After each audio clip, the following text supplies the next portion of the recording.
سهران مولایی. تنظیم علی خداوندلو.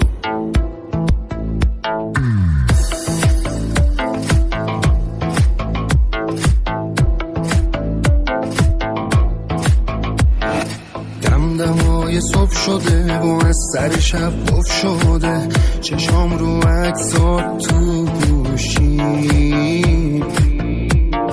تو خیلی بی نظیری، چقدر بهت میاد لباس ساده میپوشی.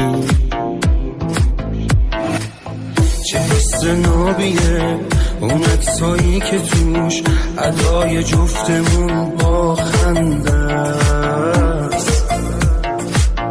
یه دونه ای برام رفیق با مرام، شبیه تو مگه اصلا هست؟ تو فوق‌العاده‌ای، جذاب و ساده‌ای، مگه داریم این همه زیبایی؟ تو از همه سری، دلبری و محشری، ته آرزوم تو این دنیایی. آره فوق‌العاده‌ای، جذاب و ساده‌ای، مگه داریم این همه زیبایی؟ تو از همه سری، دلبری و محشری، ته آرزوم تو این دنیایی.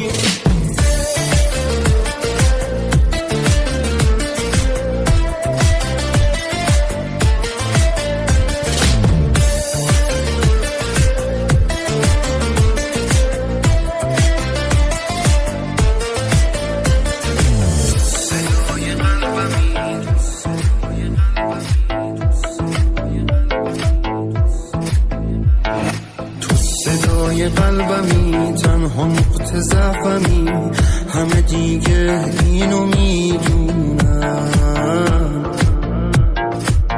میگن دیوونه شد، چه عیبی داره خود، تموم عاشقا دیوونن. از ته دلت بخند، زندگیم خنده ها بازم با همه فرق داری.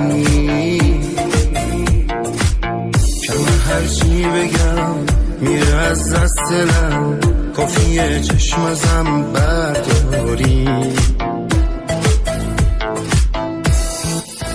تو فوق‌العاده‌ای، جذاب و ساده‌ای، مگه داریم این همه زیبایی؟ تو از همه سری، دلبری و محشری، ته